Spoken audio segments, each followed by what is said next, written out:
Nhanh lên.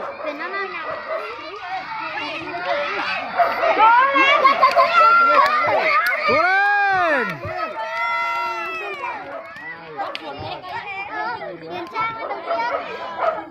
Bạn này thì tên là gì?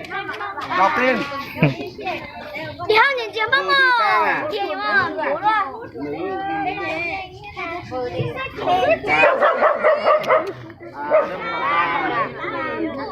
Vừa thì trang là 10 giây. Tôi kéo tôi. Anh sao? 10 giây. Đấy à, chết người đấy đùa nha. Thế thật là ngặt thở cái này gọi hiệu ra. Thế thật ngặt thở các kiểu thua cả. 3, 1. Sẽ nha. 10 giây 97. 11 giây 32. Nhầm tôi không kia. Năm mùa thế thì Rồi các bạn gọn vào nhá. Tí còn thi nữa nhá. Ai có tên ở đây còn thi sẽ nhớ với các bạn khác nhá.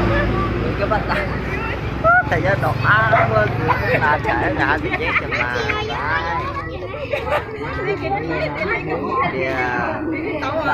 thì cho vào hết mà chỉ có mùa tập bóng lên đây một thiên lão mà đó thế này hai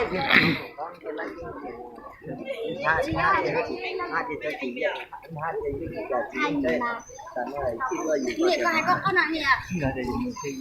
Cho chạy đi chứ. Còn có chạy trên nào có chạy rồi là.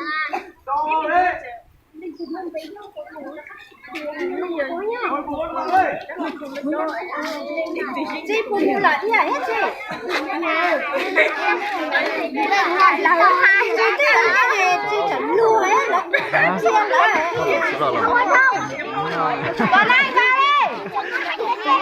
Trốn anh.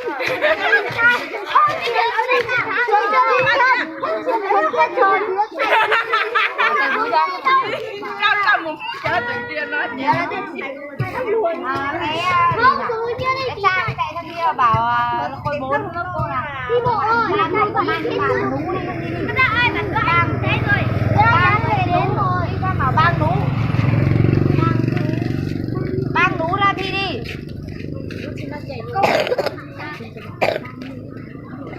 bang nú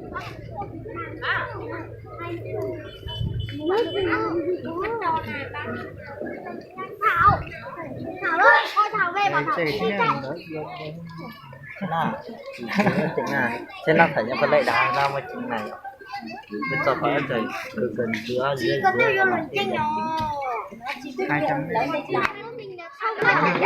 nhưng mà mình ra đây thì trong anh nói còn anh thi à? Anh mới tình bảo ban có thi không? À mỗi đội mấy người? bây giờ thì tập sẽ phát cái này sao phải thi năm nay thi là thi sớm thế cô Thi sớm thì à?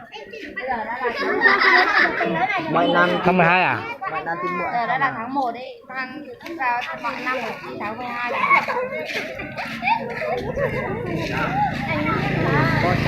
Anh là ta chọc. Anh ơi, con nhá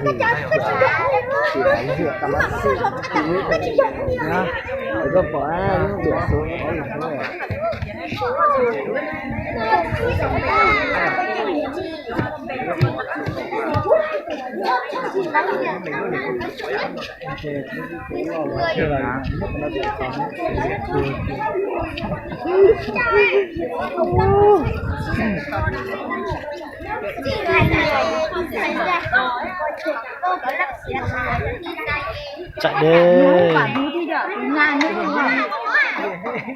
bây giờ là nam chứ. con mà tàn trội Tôi trộn con là bảo là tôi trộn mông lên nhưng mà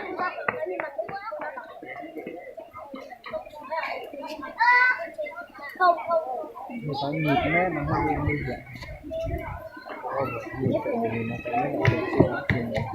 anh bấm à?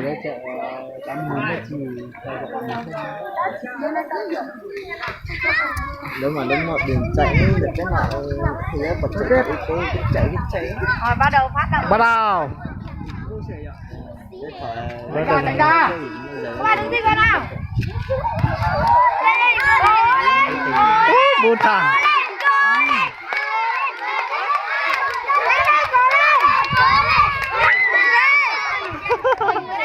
Thần nào tháng đấy. Đánh nhanh, đánh ra đây. Đánh phá nào này, đánh cây ảnh ơi. Chết thán đâu. Chưa tháng. Đây là vào vòng châu thì mình cho đây. Một còn vòng 2.2,15 đây. Con này 2 tấn rồi. 2 chấm. Đứa chiều một đêm một đêm.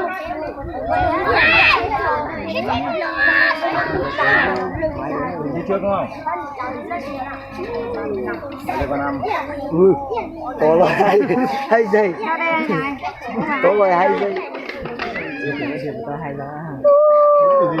Phúc cho dài dài. Ít chuỗi dài dài. Bấm nó bảo anh ấy. Thì cũng 2 phút 35 giây.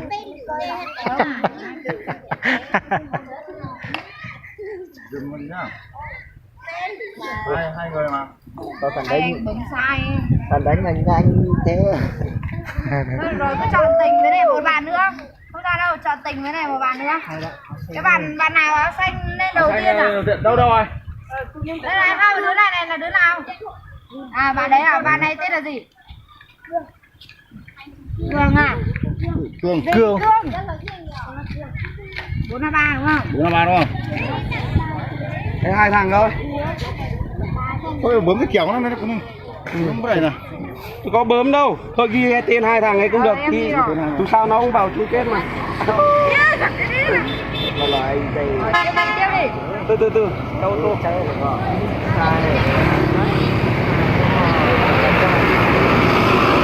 Trong chiều tầm Phải xếp cái đi. Vào đó mi. Đây. Vào đó mi. Bao người cũng được.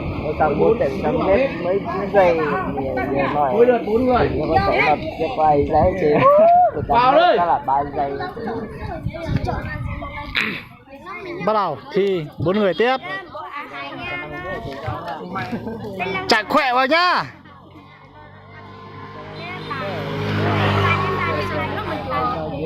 Hùng ơi, chặn đường luôn đi.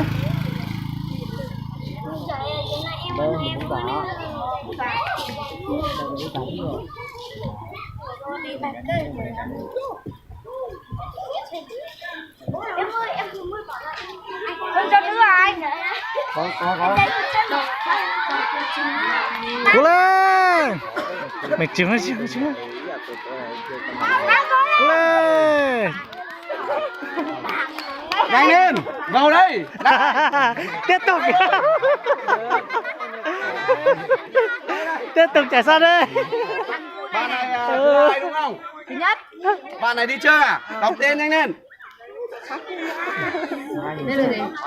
Cái gì du? Đâm mấy? 4 năm mấy? Quả lên có. Bộ du là 9 giây 77. Tiếp bạn này gì? A vang à? 10 giây 13. Ôi bướm cái này khiển không biết bướm rồi. Đó đi. Tiếp tục. Từ bên kia nó khác xe rồi. Bắn nú ra chiêu chưa? Bắn nú ở kia kìa. Ôi ra trời đi nào. Đợi con gái. Chuẩn bị hơn nào. Nú ơi cố lên, nú ơi cố lên, nú ơi cố lên, nú ơi cố lên, nú ơi cố lên. Bạn kia bạn áo đỏ rồi. Không Hà với bạn kia đây. Thôi không sao cả. Bạn này đi trước à? Hồng Hà với này bạn áo hồng này này. Bạn này tên gì? Nhanh lên, bạn này đi trước. Cái gì Hồng Hà ấy? Đâm mấy? Cái gì vừa thì Hồng Hà? 422. Rồi. Bao nhiêu Còn giây? thi nữa nhá, có danh sách là còn thi đấy. Bao nhiêu giây anh? Bạn này đi trước à? Là 10 giây 12. Bạn Hồng Hà là 10 giây 48. Đây là trá tí xí à? Tráng tí xía 10 giây 12. Trá này là trá. Ở đấy nhá, tí để đó cho thi luôn nhá. Được chưa? Là Hồng Hà với xía tí nữa thi tiếp. Thi với các bạn nữ khác nữa đấy. Hồng Giang vào đi dép vào thôi. Rửa chân tay như là sao? Anh tỉnh chân anh bảo lát anh tỉnh à? Hay là đấy dây để nó nhất luôn đi. Nhỉ? Đấy dây kê lên nhỉ? Có ai trùng dây nhau không? ở chắn này tôi dạy ba mới có chuyện hơn, có chuyện nặng nó. Đỡ phải chạy nhiều đúng không? Chạy nhiều mệt. Nó có dây của nó rồi mà, có phải ai hơn ai đâu. Nó của chiều anh chiều. Cái thằng Tình này, thằng Tình với thằng Cương không biết là bao nhiêu giây. À, lại hai thằng đấy nữa. Bắt nó chạy đại đi, hai thằng đấy thôi.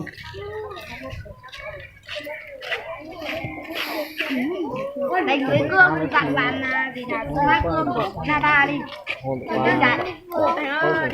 Lấy số dây luôn đi anh ạ. Lấy xuống dây luôn, đứa chạy nhiều nó mệt ra. Nhân nữ nhân nam.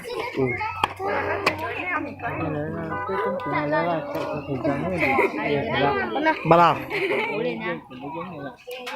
Giữ sức đi, ngồi nghỉ ngơi giữ sức. Về bên kia đi. Bạn sao. Bạn sao. Mình tranh nghĩa là cố lên. Rồi, bạn này đi trước này. Đây là gì nào? Bạn là tên gì? Phương à?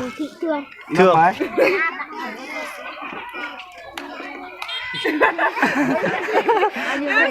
Sao mà bạn tròn nhau?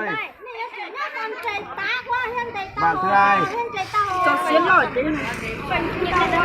Thôi đỡ được. Mua chờ vậy chứ. Biết lần trời tiền thêm một tối nữa, như vậy một tối Là 11 giây 86. Thằng nào với thằng nào chưa bấm dây nhỉ? Tình với Cương hết chưa? Bạn này bạn Tình đúng không? Em ở đây đi. Cương 4 Thế thì này có đó làm thế thì là thế nếu có phụ được chú mình ba đã cái chẳng mình thế đúng không thì mình làm là hai cu đi thôi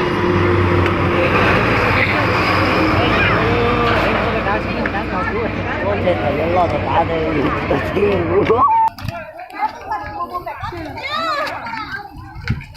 Ngựa thần không?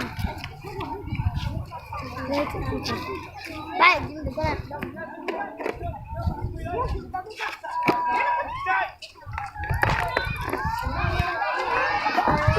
Chạy nhanh lên, chạy thẳng đi. Chạy thẳng đi, đừng có kèm nhau. Rồi, như nhau. như nhau.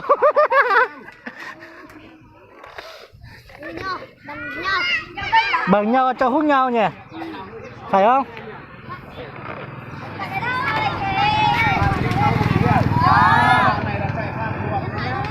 Đáng nghĩa là đường mình chạy hai bạn này cũng phải giữ một Đấy là phần đường của mình là tình cảm mà chưa là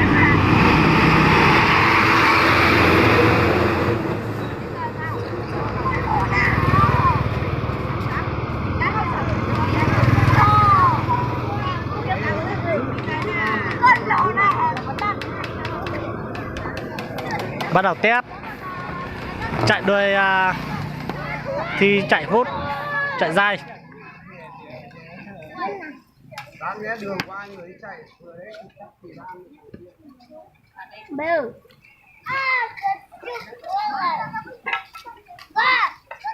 người ta không cho kèm nhau đâu. Kiếm nhau là ngá đấy.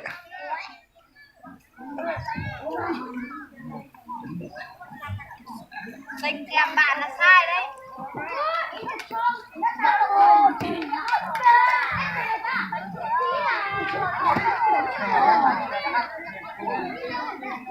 Bố thằng à?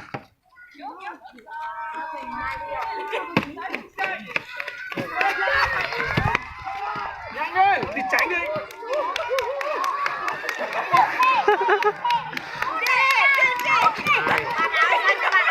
Rồi, hai bạn này tên gì vào đi. Ghi tên đi.